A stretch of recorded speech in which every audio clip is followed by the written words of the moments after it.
Welcome to ma'am की class, जहां होती है टीचिंग इजी और इंटरेस्टिंग। केंद्रीय प्रवृत्ति की माप चल रही थी हमारे पिछले वीडियो में। उसका पार्ट 1 था, ये पार्ट 2 है केंद्रीय प्रवृत्ति की माप की। और हम बात कर रहे थे आंकड़ों के लिए समांतर माध्य के आकलन की। तो हमने असमूहित आंकड़ों के लिए तो बता दिया, और समूहित आंकड़ों के लिए समांतर माध्य का परिकलन। तो समूहित आंकड़ों के लिए समांतर माध्य का परिकलन जो है वो विविक्त श्रृंखला पहले हम लेंगे।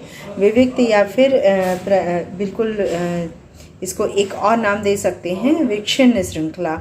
तो विविक्त श्रृंखला या विच्छिन्न श्रृंखला के लिए जो माध्य का समांतर माध्य का जो परिकलन होता है, यानी कि समांतर माध्य ज्ञात करने का जो सूत्र होता है वह होता है समांतर माध्य। ये समांतर माध्य का साइन होता है, और sum of F X by sum of F. ठीक है, जहाँ पे एफ क्या है, जहाँ पर एफ हमारी आवृत्ति होती है और एक्स है मान, जो कि मान होते हैं। तो ये जो सूत्र है इसको हम लगा करके ज्ञात कर सकते हैं। अब चलिए एक उदाहरण देख लेते हैं। यहाँ पर एक विविक्त श्रृंखला की सारणी है, और जहाँ पे मजदूरी दी हुई है, और ये मजदूरी रुपए में है, और ये मजदूरी 35, 40, 45, 50 और 55 है। और श्रमिक की संख्या है कि 35 पाने वाले 150 श्रमिक हैं, 40 पाने वाले 110 श्रमिक हैं। इस तरह से हमारी आवृत्ति बन जाती है। ठीक है, तो हमने यहाँ पे इसका सम कर लिया है जो कि 460 है, और यहाँ पर फिर इसका गुणा किया गया है एफ और एक्स का। ये गुणा जब हमने किया तो यहाँ पे अलग अलग मान आए हैं, जिसको ऐड जब किया, योग किया, तो सम ऑफ एफ एक्स 19,250 आया है। ठीक है, अब इसे हम इस सूत्र पे जब बैठाते हैं तो यहाँ पे सम ऑफ एफ एक्स है 19,250 बटे यहाँ पे जो ये जो है सम ऑफ एफ है वो है 460। जब हम इसे सॉल्व करते हैं तो यह 41.847, या इसे कह सकते हैं कि 41.85। ठीक है, लगभग ये हम लिख सकते हैं। तो यहाँ समांतर माध्य जो है विविक्त श्रृंखला की क्या हुई, 41.85 लगभग। तो समांतर माध्य जब विविक्त श्रृंखला में होती है तो सिंपली यही सूत्र लगता है, और इस सूत्र से हम समांतर माध्य ज्ञात कर लेते हैं। ठीक है, बात करते हैं सतत श्रृंखला की, यानी कि अविच्छिन्न श्रेणी की, कॉन्टिन्यूअस सीरीज की।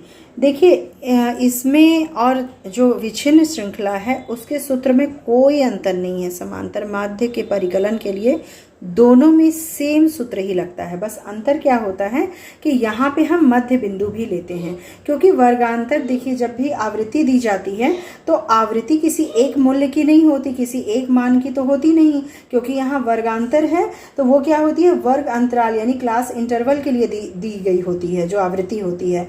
तो आवृत्तियों का वास्तविक मूल्य ज्ञात ही नहीं होता है कि आवृत्ति का वास्तविक मूल्य किसके लिए है ना। तो ऐसी श्रेणी में यह मान लिया जाता है कि दी हुई आवृत्तियां अपने वर्ग अंतराल के मध्य बिंदु पर केंद्रित होती हैं। ठीक, ये जो आवृत्ति है उनके मध्य बिंदु पे केंद्रित है। तो यहाँ जरूरी है कि हम मध्य बिंदु भी निकालें। तो मध्य बिंदु के लिए कुछ नहीं करना, बहुत सिंपल है कि इनका औसत का मतलब इन दोनों को, वर्गांतर में जो दो मान दिए हैं इनको जोड़ के 2 से भाग दे देना है, तो औसत निकल आएगा, वही मिड पॉइंट होगा, मध्य बिंदु होगा। ठीक है, तो यहाँ एक काम हमारा सतत श्रृंखला में और बढ़ जाता है कि हम मध्य बिंदु के लिए भी एक कॉलम बनाते हैं और उसे ज्ञात करते हैं।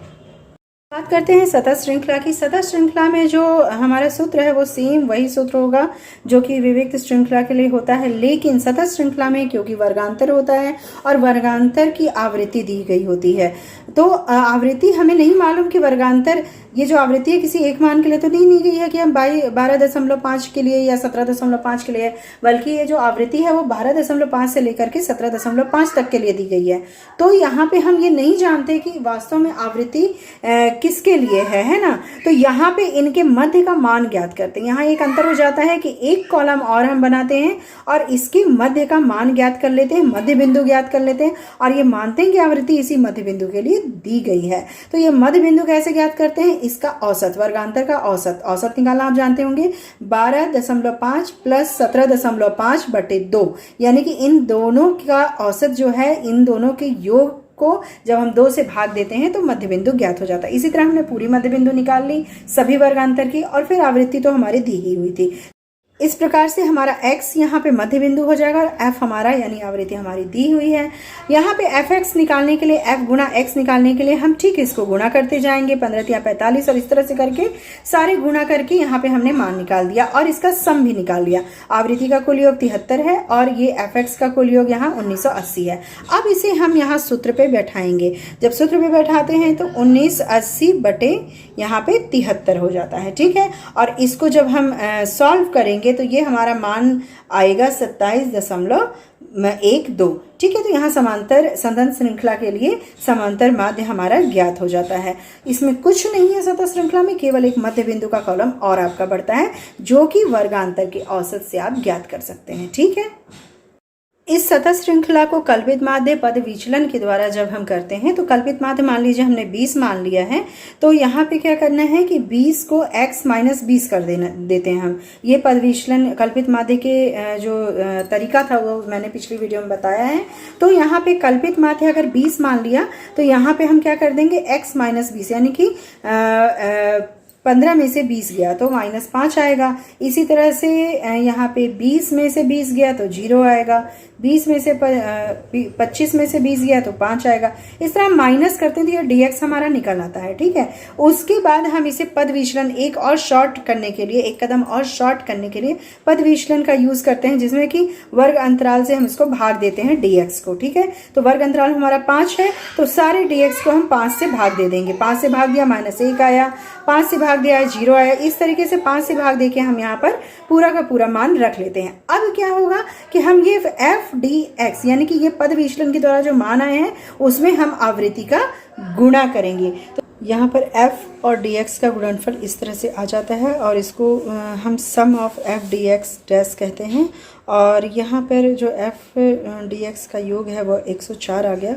उसके बाद इस सूत्र का यूज़ करते हैं। ये सूत्र जो है a प्लस समांतर माध्य का सूत्र है बराबर a प्लस आई मतलब क्लास इंटरवल। a हमारा कल्पित मान है, यहाँ 20 आ जाएगा, क्लास इंटरवल हमारा 5 आ जाएगा, और गुणे क्या हो जाएगा ये 104 बटे f यानी 73। इस तरह से हम इस पर जब मान रखते हैं तो हमारा क्या मान आता है ये मैं आपको दिखाती हूँ। यहाँ पर a की जगह हमने 20 रखा क्योंकि 20 को हमने कल्पित माध्य माना था, और क्लास इंटरवल 5 है, और उसके बाद 104 बटे 73। इसको जब सॉल्व करते हैं तो हमारा मान 27.12 आता है, जो कि समांतर माध्य का मान है। केंद्रीय मान को ज्ञात करने की एक अन्य विधि है, एक दूसरी विधि है माध्यिका। माध्यिका यानी मीडियन। इसके नाम से ही आपको स्पष्ट होगा मध्य में, माध्यिका यानी मध्य की कोई बात होगी, बीच की कोई बात होगी। हालांकि देखा जाए तो केंद्रीय प्रवृत्ति की माप ही बीच की बात ही करने वाली है। केंद्रीय प्रवृत्ति की माप का पूरा पाठ ही केंद्र में जो मान होते हैं, जो राशि होती है उसकी बात करने वाली है। राशि ये वो राशि नहीं है जिसने कुकर में से चने निकाल दिए और खाली कुकर गैस पे चढ़ा दिया, हाँ, तो ये वो राशि नहीं है। यह राशि है जैसे जो भी अंक होते हैं, आंकड़े होते हैं, हमारे अर्थशास्त्र में राशि का तो एक ही मतलब है ना। तो जो भी आंकड़े होते हैं, जो भी डेटाज होते हैं, उनके बीच का मान, उनके मध्य का मान क्या है, मीडियन है, माध्यिका है। जैसे कि मैं कहूँ यहाँ पे कि 20, 24, 28, 38, 30 मान लीजिए ये हमारी राशियां दी हुई, ये हमारे मतलब आंकड़े दिए हुए हैं। तो यहाँ पे बीच का मान क्या होगा, तो आप ऐसे, क्योंकि छोटा है इसका ये जो टेबल है वो छोटा है, तो आप बता सकते हैं कि 2 इधर गया 2 इधर, यानी कि 28 जो है वो बीच का मान है। आप बहुत इजीली बता सकते हैं कि माध्यिका हमारी क्या है, माध्यिका क्या है, 28 है। लेकिन जब आंकड़े बड़े हों तो फिर कैसे माध्यिका को कैसे निकालेंगे, ये मेन बात है ना। तो पहले तो ये हम समझ जाए कि यदि आंकड़े को बढ़ते हुए क्रम में यानी असेंडिंग ऑर्डर में, या घटते हुए क्रम में यानी डिसेंडिंग ऑर्डर में व्यवस्थित कर लें तो ठीक उसके मध्य में पड़ने वाले मान को माध्यिका कहते हैं। इसे इस प्रकार हम लिख सकते हैं कि यदि आंकड़ों को बढ़ते हुए क्रम में यानी असेंडिंग फॉर्म या घटते हुए क्रम डिसेंडिंग फॉर्म में व्यवस्थित कर लें तो ठीक मध्य में पड़ने वाले मान को माध्यिका कहते हैं। मतलब यह दूसरे शब्दों में क्या लिख सकते हैं कि माध्यिका आंकड़ों के उस मान को कहते हैं जिससे अधिक परिमाण वाले आंकड़ों की संख्या 50% तथा कम परिमाण वाले आंकड़ों की संख्या भी 50%। भाई आधा आधा का मतलब ही है 50% है ना। तो ये दोनों ही साइड उसके 50% कम वाले और ज्यादा वाले हों, या फिर वह मूल्य जो आंकड़ों को दो बराबर भागों में विभाजित करता है। बीच का जो भी बीच का मूल्य होता है वह आंकड़ों को, पूरे आंकड़ों को दो बराबर भागों में विभाजित करता है, और यही क्या होता है, यही होती है हमारी माध्यिका यानी कि मीडियन। माध्यिका ज्ञात करने के लिए जब मैंने ये उदाहरण आपके सामने रखा तो आप बहुत इजीली वे में बता सकते हैं कि माध्यिका क्या है हमारी 28 है। क्यों? क्योंकि बीच में है ये, इधर 50%, इधर 50%, यानी इधर 2 और इधर 2 आंकड़े हैं। यहाँ पे क्यों ऐसा हुआ आप बहुत ही इजी वे में क्यों बता ले गए? क्योंकि ये विषम आंकड़े हैं। ये जो आंकड़े हैं 1 2 3 4 5 5 हैं, तो भाई 2 इधर निकल गया, 2 इधर, बीच का आपने कहा माध्यिका है। लेकिन जब ये सम रूप में हो, यानी कि आंकड़े सम संख्या में हो, 1 2 3 4 5 6, तब क्या करेंगे? तब ये करेंगे, सबसे पहले हम इसे असेंडिंग या डिसेंडिंग ऑर्डर में रखेंगे। तो हम इसे असेंडिंग ऑर्डर में रखते हैं, तो ये इसका ऑर्डर कैसा हो जाएगा? 20, यानी सबसे छोटा, उससे बड़ा हमारा 24, उससे बड़ा 26, उससे बड़ा 28, उससे बड़ा 30 और फिर 38। यानी ये ऑर्डर हमें या तो हम डिसेंडिंग ऑर्डर या तो असेंडिंग ऑर्डर में रखेंगे। ये जब हमने ऑर्डर लगा लिया उसके बाद हम क्या करते हैं, ये ऑर्डर लगाना बहुत जरूरी है।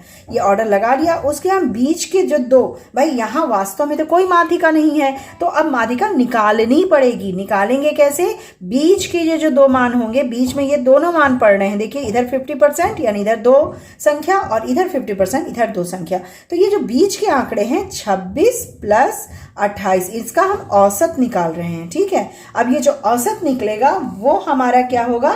वो वास्तव में हमारा माध्यिका होगी, वो हमारी माध्यिका होगी। तो यहाँ पे 27 निकलेगा और यह हमारी क्या है? माध्यिका है। तो जब आंकड़े सम रूप में दिए हो, सम संख्या हो आंकड़ों की, तो फिर हम क्या करते हैं? बीच के दो मानों का औसत निकालते हैं और वही हमारी माध्यिका हो जाती है। यहां पर हम कह सकते हैं कि यदि आंकड़ों की संख्या n है, ठीक है, विषम आंकड़ों की संख्या n है, तो n+1/2वें पद का मान, इससे हम माध्यिका की अवस्थिति ज्ञात कर सकते हैं। जैसे अभी हमने यहाँ पे जो उदाहरण लिया था उसको 20, 24, 26, 28, 30 और 38 है ना, ये हमारे विषम थे। तो यहाँ क्या था? 1 2 3 4 5 6, यहाँ पे n का मान कितना है? 6। पूरी संख्या कितनी है आंकड़ों की? 6 है। ठीक है, तो यहाँ जब हम रखते हैं इस सूत्र में, तो 6 + 1/2 यानी कि हमारा निकलता है 7/2 यानी कि 3.5। तो तीसरे और चौथे मान, यानी कि माध्यिका कहाँ स्थित होगी? पहला, दूसरा, तीसरा, यानी 26 और चौथा 28, इन मान के बीच में माध्यिका होगी। तो जब हमें तीसरा और चौथा यहाँ से हम ज्ञात कर लेते हैं कि यहाँ पे माध्यिका अवस्थित होगी, तो फिर माध्यिका हम कैसे ज्ञात कर लेते हैं? इन दो मानों का औसत निकाल के, यानी 26 + 28/2, हमारा जो ये मान आया था वो कितना आया था? 27 आया था। ठीक है, तो 27 यहाँ पे माध्यिका हो जाएगी। लेकिन उससे पहले हम अवस्थिति इससे ज्ञात कर लेते हैं कि माध्यिका स्थित कहाँ है। छिन्न श्रेणी की माध्यिका जो है वो तो n+1/2 इसी के अनुरूप होगी। ठीक है, विच्छिन्न श्रेणी की माध्यिका के लिए हम इसी के अनुरूप, इसी के बराबर निकाल लेते हैं मान कि कहाँ पे अवस्थित होगी। लेकिन जब संतत हो, संतत सारणी हो, संतत आवृत्ति हो, तो फिर हम क्या करेंगे? तो फिर कैसे करेंगे? ये इससे नहीं बल्कि केवल वो n/2, वहां पे क्या हम लगाएंगे? माध्यिका कहाँ अवस्थित होगी? n/2वें मान पर अवस्थित होगी। और यहाँ पर संचयी आवृत्ति भी निकाली जाएगी। संचयी आवृत्ति के n/2वें मान पे माध्यिका अवस्थित होगी। ये बात एक उदाहरण के द्वारा बिल्कुल क्लियर हो जाने वाली है आपको। चलिए चलते हैं, उदाहरण देखते हैं। यहाँ पर एक उदाहरण हमने लिया है। प्राप्तांक हमारे हैं 20, 24, 26, 28 और 30।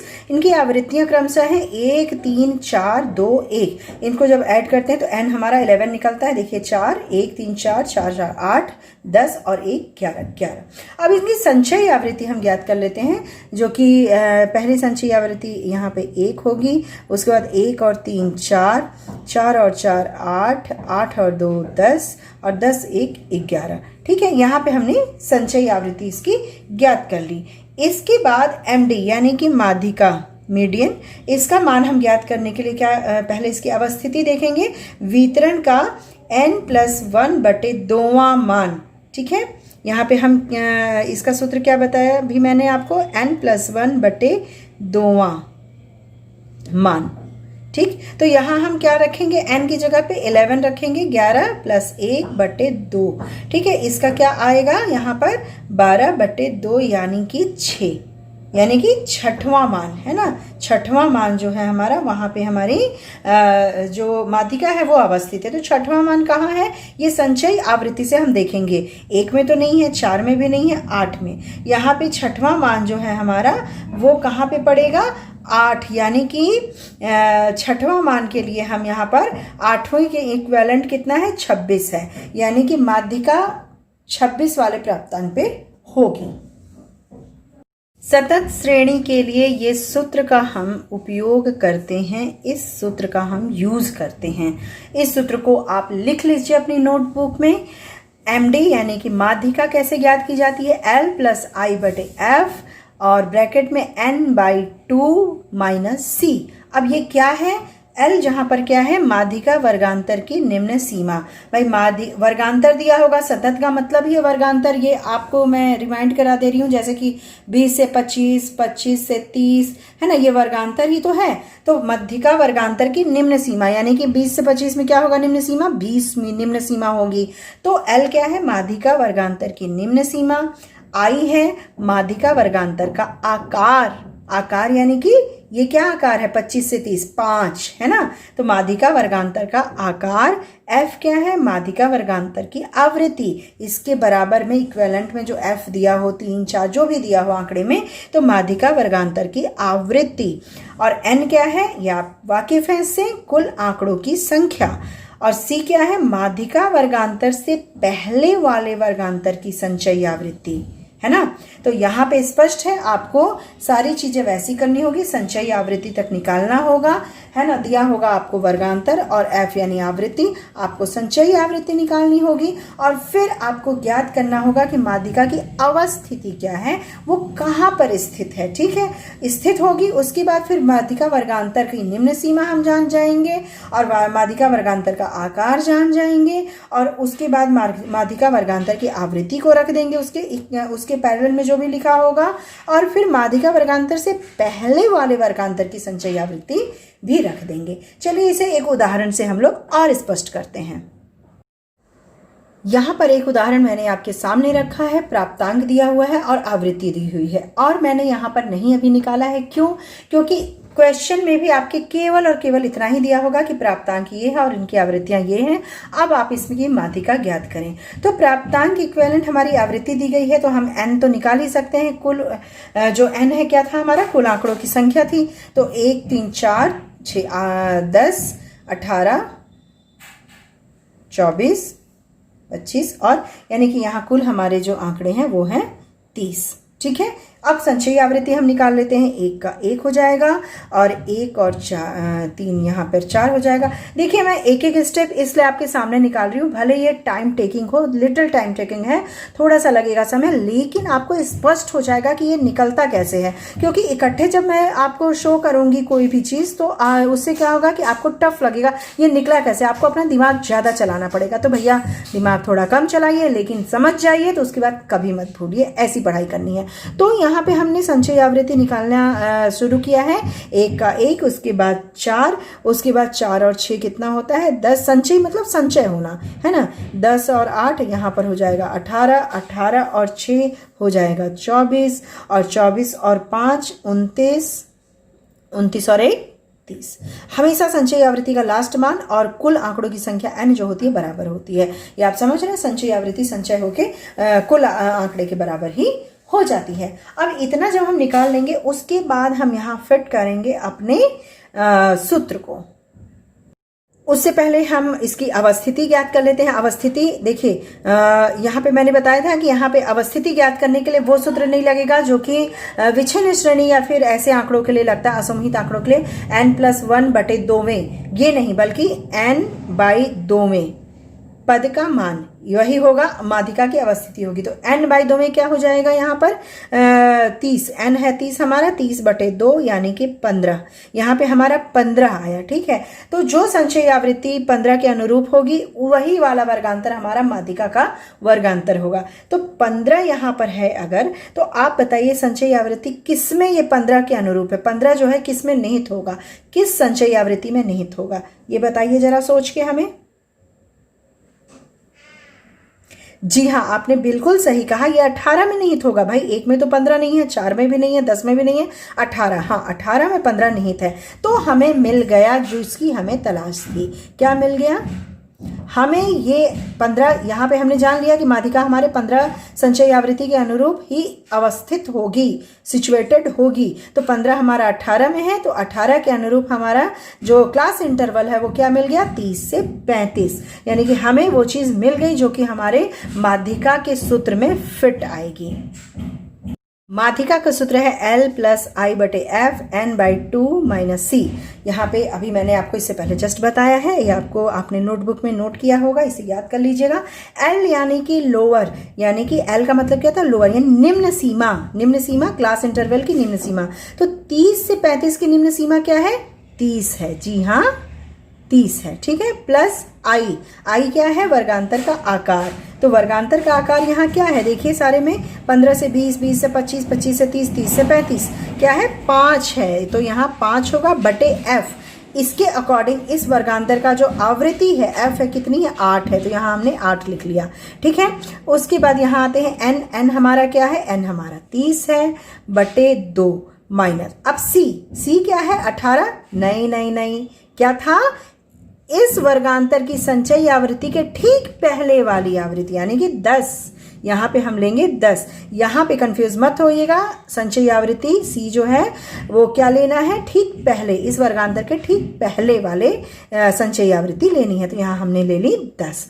अब जब हम इसे सॉल्व करेंगे तो फिर मान निकलेगा हमारे मीडियन का, यानी कि माध्यिका का। तो इसे चलिए सॉल्व कीजिए। इस तरीके से हम इसे 30 प्लस इतना हमने मान रख के, जब 30 + 5 8, 5/8 और फिर 15, यहाँ पे जब हम सॉल्व करेंगे तो 15 - 10 आएगा। फिर इसे सॉल्व करेंगे 5 आएगा, जो कि यहाँ पे ब्रैकेट में है, तो यहाँ गुणा का चिन्ह हो जाएगा। ठीक है, यहाँ गुणा का चिन्ह हो गया। फिर 30 + 25/8 और इसको जब सॉल्व करते हैं तो हमारा मीडियन का मान आता है 33.125। तो ये हमारा मीडियन का मान निकल जाता है इस सूत्र के द्वारा। इसी प्रकार से और भी उदाहरण लेके आप माध्यिका को निकाल सकते हैं। बहुत ही आसान है माध्यिका को निकालना। तो और भी उदाहरण आप अपने बुक्स से ले लीजिए, जो बुक्स में दिए हुए हैं और जो आपकी एक्सरसाइज में दिए हुए हैं। हालांकि मैं एक्सरसाइज आपको जरूर कराऊंगी, लेकिन वो अपने खुद से भी जब आप कीजिएगा तो आपको लगेगा कि वास्तव में मीडियन को फाउंड अप करना, उसे निकालना माध्यिका को बहुत ही ईजी है। अगला टॉपिक है क्वार्टाइल्स चतुर्थक। नाम से बिल्कुल ही स्पष्ट होगा ये भी आपको कि 4 भागों की बात हो रही है। 4 है इसमें, चतुर्थक यानी 4। तो चतुर्थक एक माप है जो आंकड़े को 4 बराबर भाग में बांटता है। तो आंकड़ा मान लीजिए इतना लंबा है, तो इसको 4 भागों में बांटने के लिए चतुर्थक लगते हैं। जब 4 भागों में बांटेंगे तो 3 चतुर्थक लगेंगे। ये मान लीजिए बिल्कुल ही नीचे से आप सीखना शुरू कीजिए। चतुर्थक क्या है? 3 है जो कि 4 भागों में बांटे। एक भाग ये है, एक भाग ये, तीसरा और ये है चौथा भाग। ये पूरे आंकड़े को बांटे, लेकिन चतुर्थक कितना लगा? Q1, Q2 और Q3। यानी चतुर्थक कितने होते हैं? 3 होते हैं, जो कि पूरे आंकड़े को 4 भागों में बांटते हैं। ठीक है, अब बताइए 4 भागों में जब पूरे आंकड़े को बांटा जाएगा तो परसेंटेज के हिसाब से लिया जाए तो क्या होगा? 25 का आंकड़ा होगा, है ना। यानी कि ये भाग जो होगा 25%, ये 25%, ये 25% और ये 25%, है ना। तो यहाँ पर अगर हम चतुर्थक 1 की बात करें, Q1 की बात करें, तो Q1 वैसा है जिसके नीचे की तरफ 25% या 25 का आंकड़ा होता है, 25% मद होता है। इससे कम और इससे ज्यादा कितना होगा? 25, 25, 25 कितना हुआ? 75% मद जो होता है इसके ऊपरी सीमा में होता है। इसी तरह अगर Q2 को देखा जाए, यानी कि क्वार्टाइल्स 2 को देखा जाए, चतुर्थक Q2 को देखा जाए, तो इसके निम्न सीमा यानी कि बाईं तरफ दाईं तरफ दोनों तरफ कितने हैं? 50% और इधर भी हैं 50%, यानी कि आंकड़ों को ये 50% भाग में बांटता है Q2। और Q3 को देखा जाए तो निम्न सीमा इनकी उच्च सीमा इनकी 25% मदों की होगी, और इसके नीचे जितने हैं कितने होंगे, 75% होंगे। ठीक है, Q3 की बात की जाए तो Q3 के इस साइड, मतलब कि इससे नीचे जो है वो 75% है, ऊपर जो है 25% है। यहाँ पे एक चीज आपने ध्यान दी होगी, Q2, ये जो Q2 है यानी कि दूसरा जो चतुर्थक होता है, ठीक वही चीज व्यवहार करती हमारा मीडियन, माध्यिका की तरह ही होता है। जैसे माध्यिका पूरे आंकड़े को 2 भागों में बांटती है, तो चतुर्थक 2 जो होता है वो पूरे आंकड़े को 2 भागों में बांटता है। ठीक है, तो यहाँ पर हमने चतुर्थक की ये कुछ बातें देखी कि चतुर्थक, फिर से इसे रिपीट कर लेते हैं, चतुर्थक किसी भी पूरे आंकड़े को 4 भागों में बांटता है, और जो पहला चतुर्थक होता है उसकी सीमा से नीचे जो है 25% होते हैं और ऊपरी सीमा 75% मद होते हैं। जो दूसरा होता है चतुर्थक, उसमें दोनों ही सीमा में, ऊपरी और निम्न सीमा में 50-50% होते हैं, और यह बिल्कुल ही व्यवहार करता है मीडियन की तरह, माध्यिका की तरह। और तीसरा चतुर्थक जो होता है उसकी सीमा से ऊपरी भाग में 25% और उसके नीचे 75% होते हैं।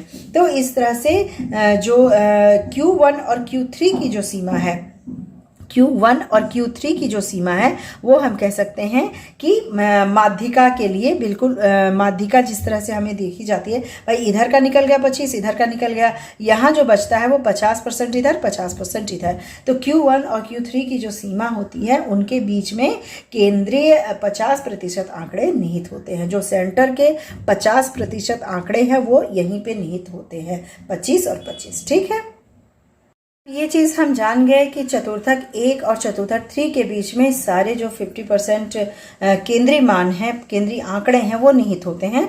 तो हम Q1 और Q3 से का ही जो अवस्थिति है वो ज्ञात कर लेते हैं, और ये सेम वैसे ही होता है अवस्थिति ज्ञात करना जैसे माध्यिका का था। बस यहाँ क्या अंतर है, 2 की जगह यहाँ 4 है, क्योंकि चतुर्थक 4 होते हैं, तो 4 है, पूरे आंकड़े 4 भाग में है, तो यहाँ 4 हम लेंगे। और यहाँ पे जब तीसरे क्वार्टाइल्स का जब मान ज्ञात करेंगे तो यहाँ 3 रख लेंगे। ठीक है, यहाँ पे पहला 1 रखा जाता है, यहाँ 1 के लिए यहाँ पे लिखा नहीं जाता, और 3 के लिए यहाँ पे हम लिख देते हैं। तो हम क्योंकि Q1 और Q3 के बीच ही 50% के जो केंद्रीय मान है वो अवस्थित है, इसीलिए इन दोनों का मान हम इस सूत्र के द्वारा ज्ञात कर लेते हैं और अवस्थिति ज्ञात करते हैं कि चतुर्थक कहाँ स्थित है। यहाँ एक उदाहरण मैंने लिया है, मद है 1 2 3 4 5 6 7, यानी कि 7 है n हमारा, और अंक है 18 22 25 32 35 37 और 39। तो यहाँ पे सूत्र में जब हम इसे सूत्र देखेंगे, इसका क्या है, Q1 का मान हम ज्ञात करेंगे तो वितरण के n+1/4 वे पद का मान। तो यहाँ जब हम सूत्र में इसे रखते हैं तो n हमारा क्या है, 7 है, तो 7 + 1/4। ठीक है, तो यहाँ पर हमारा आएगा 2, यानी कि 2वें पद का मान। तो 2वां पद क्या है, यानी सेकंड, दूसरे, 2वें का मतलब क्या है कि दूसरे पद का मान। ठीक है, तो यहाँ पे दूसरा पद क्या है हमारा, दूसरा पद है हमारा 18 के बाद 22। तो हमारा जो Q1 है वो निकला क्या, 22। ठीक, अब हम ज्ञात करते हैं Q3। Q3 का सूत्र क्या था, वितरण के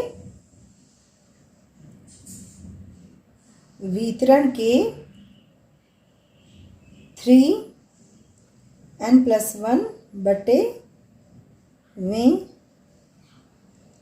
पद का मान, ये हमारा सूत्र था। इस पे हम जब बिठालते हैं सारा तो Q3 हमारा क्या निकलता है, देखिए 3, और यहाँ पे n+1 यानी कि 7 + 1/4। ठीक है, इसे जब हम सॉल्व करेंगे तो यहाँ पे 7 8 हो जाएगा। ठीक है, 8 24 यानी कि 24/4। जब इसे हम सॉल्व करते हैं तो 6 4 6 24। ठीक है, तो छठवें पद का मान। ठीक, तो छठवें पद का मान क्या हो जाएगा हमारा, Q3 हो जाएगा। Q3 कितना निकला, छठवां पद क्या है, पहला दूसरा तीसरा चौथा पांचवा छठवां, यानी कि 37। तो यहाँ पे हमें Q1 और Q3 मिल गए हैं। जो हमारा टॉपिक है वो है मोड यानी बहुलक। मोड जो है फ्रेंच भाषा के ला मोड से निकला हुआ है, जिसका मतलब होता है फैशन।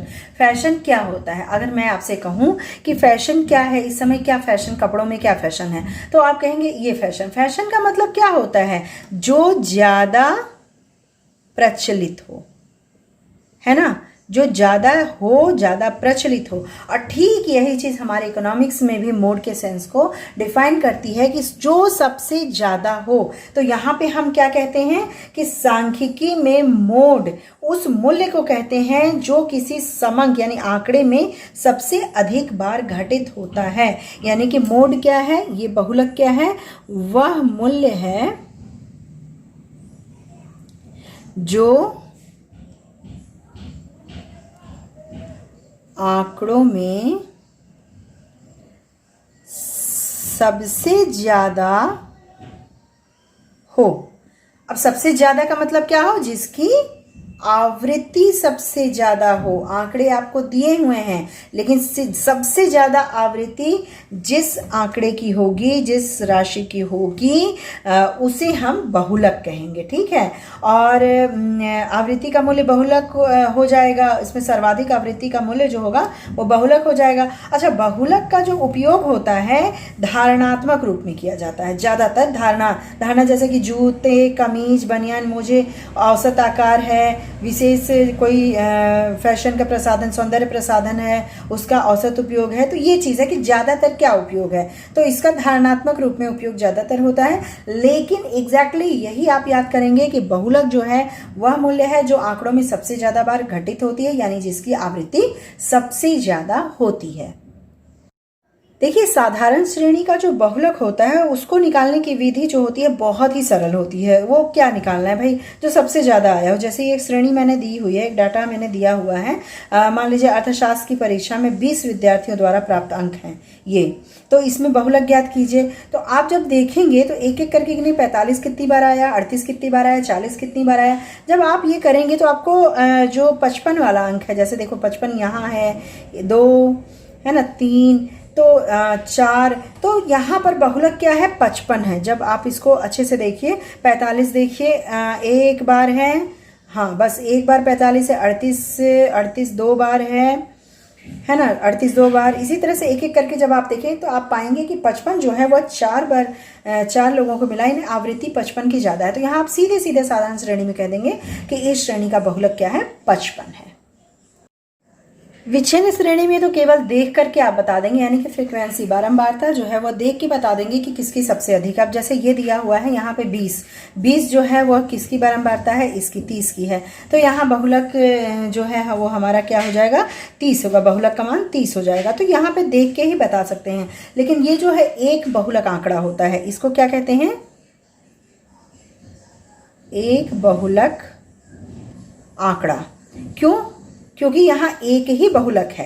लेकिन कभी कभी ऐसा भी हो सकता है जैसे कि यहाँ पर मान लीजिए 20 इसका भी 20 हो जाए, इसी को मैं बदल देती हूँ, इसका 20 हो जाए, तो आप क्या कहेंगे? बहुलक क्या है? 40 है या 30 है ना। तो ये जब स्थिति आती है तो वहां पे क्या हम कहते हैं? द्विबहुलक आंकड़ा।